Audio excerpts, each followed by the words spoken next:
देखिए, माननीय शिक्षा मंत्री चंद्रशेखर जी ने स्पष्ट किया है कि नए प्रक्रिया के तहत नया प्रारूप के साथ हम 7वें चरण की भी बहाली करेंगे और अन्य जो बैकलॉग है उसकी भी बहाली करेंगे। स्पष्ट रूप से बिहार और बिहार वासियों को तोहफा देने का काम करेंगे, क्योंकि हमारी सरकार सुनवाई और कार्रवाई वाली सरकार है। हमारी सरकार जनता के लिए, जनता के हितों के लिए काम करने वाली सरकार है। माहौल क्रिएट भारतीय जनता पार्टी के द्वारा किया जा रहा था, क्योंकि भारतीय जनता पार्टी ने कभी भी नौजवानों के रोज़गार के संबंध में चिंता नहीं की, कभी भी रोज़गार के प्रति उनकी चिंता रही भी नहीं। जब से सत्ता में भारतीय जनता पार्टी केंद्र में आई है, वादा किया था कि 2 करोड़ हर साल रोज़गार देंगे। 8 साल सत्ता को हो गया, 16 करोड़ रोज़गार देना चाहिए था। इन्होंने दिया है ऑन रिकॉर्ड 7,22,000। ये है भारतीय जनता पार्टी की कथनी और करनी। बिहार में शिक्षक अभ्यर्थियों की बहाली नहीं हो रही है और इसको देखते हुए बीते दिनों बिहार के शिक्षा मंत्री चंद्रशेखर ने अपने ट्विटर हैंडल पर ट्वीट करे जानकारी दी थी कि 1 महीना के बाद नोटिफिकेशन जारी हो जाएगा। लगातार अभ्यर्थी इंतजार कर रहे हैं। तो वहीं हमारे साथ बात करने के लिए राजद के प्रवक्ता इजाज अहमद जी जुड़ेंगे, बात करेंगे। सर, क्या कुछ कहिएगा, आपके जो मंत्री हैं वो ट्वीट कर जानकारी दिए हैं बहाली को लेकर, कैसे देखिए, माननीय शिक्षा मंत्री चंद्रशेखर जी ने स्पष्ट किया है कि नए प्रक्रिया के तहत नया प्रारूप के साथ हम 7वें चरण की भी बहाली करेंगे और अन्य जो बैकलॉग है उसकी भी बहाली करेंगे। स्पष्ट रूप से हमारी सरकार की मंशा है कि जो शिक्षा है, जो शिक्षा का स्तर है, उसको मजबूती के साथ आगे बढ़ाने का जो संकल्प है, उस संकल्पों को हम माननीय मुख्यमंत्री नीतीश कुमार जी और माननीय उप मुख्यमंत्री तेजस्वी प्रसाद यादव जी के नेतृत्व में बेहतर व्यवस्था के साथ बिहार और बिहार वासियों को तोहफा देने का काम करेंगे। क्योंकि हमारी सरकार सुनवाई और कार्रवाई वाली सरकार है। हमारी सरकार जनता के लिए, जनता के हितों के लिए काम करने वाली सरकार है।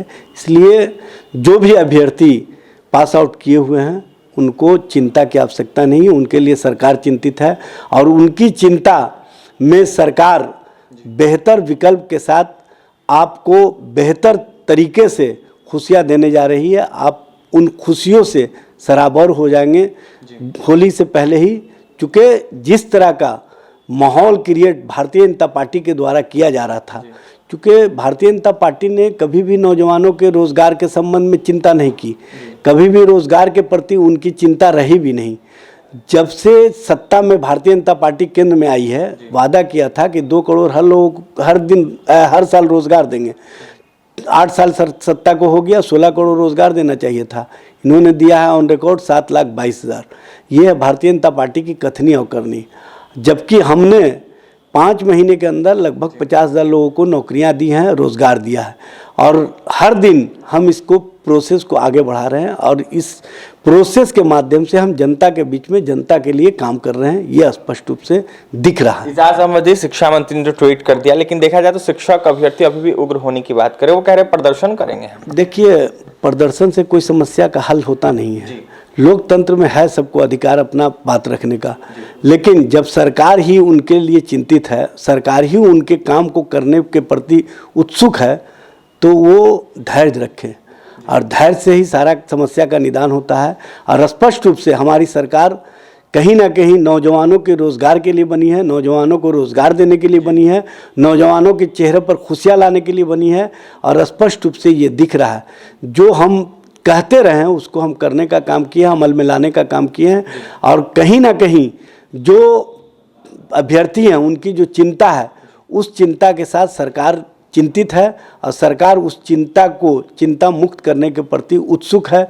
और आप देखेंगे कि जल्द ही जो शिक्षक अभ्यर्थी हैं उनके चेहरे पर मुस्कान दिखेगा, उनके चेहरे पर खुशियाँ देखेंगी, क्योंकि हम खुशियाँ देने वाली सरकार लाए हैं और नौजवानों को और नौजवानों के परिवार के बेहतर भविष्य को हम और बेहतर करने के प्रति सरकार के स्तर से जो प्रयास कर रहे हैं उसमें उनको साथ देने के लिए धैर्य रखने की आवश्यकता है।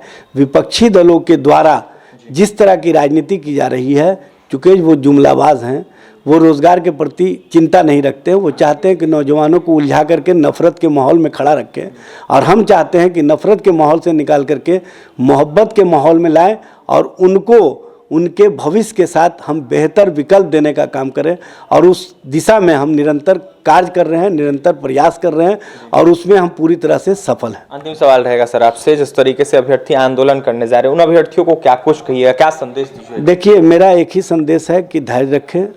आपके लिए सरकार चिंतित है, आपके चिंता में सरकार जुड़ी हुई है।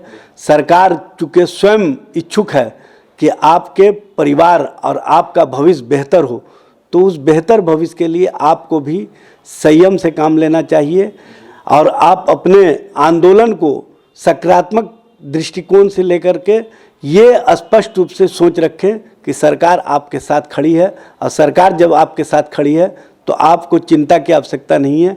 आपके लिए हम जब खड़े हैं तो आपके चेहरे पर मुस्कान भी दिखेगी, आपका भविष्य भी बेहतर दिखेगा, और आप भी बेहतर दिखेंगे। सिर्फ संयम और धैर्य की आवश्यकता है। बिल्कुल, तो सिर्फ संयम और धैर्य की आवश्यकता है। हमारे साथ इजाज अहमद थे, राजद के प्रवक्ता हैं। तो वहीं जिस तरीके से बिहार के शिक्षा मंत्री चंद्रशेखर ने ट्वीट करे जानकारी दी थी, 1 महीना बाद आप लोगों का नोटिफिकेशन जारी हो जाएगा, उसी के तर्ज पर नोटिफिकेशन जारी होगा। तो वहीं इजाज अहमद ने तमाम बातें क्लियर कर दी है। तो वहीं तमाम अभ्यर्थी जो आंदोलन करने जा रहे हैं, उनको इजाज अहमद ने साफ कहा है कि धैर्य रखिए, इंतजार कीजिए, बहाली आप लोगों की होगी, वो भी होली से पहले। देखने वाली बात यह होगी कि बहाली कब तक होती है। इजाज अहमद थे, राजद के प्रवक्ता थे, क्या कुछ कहते आपने सुना है। और भी तमाम खबरों के लिए NBC 24 के साथ बने रहे। पटना से सहयोगी पंकज के साथ अभिषेक की रिपोर्ट।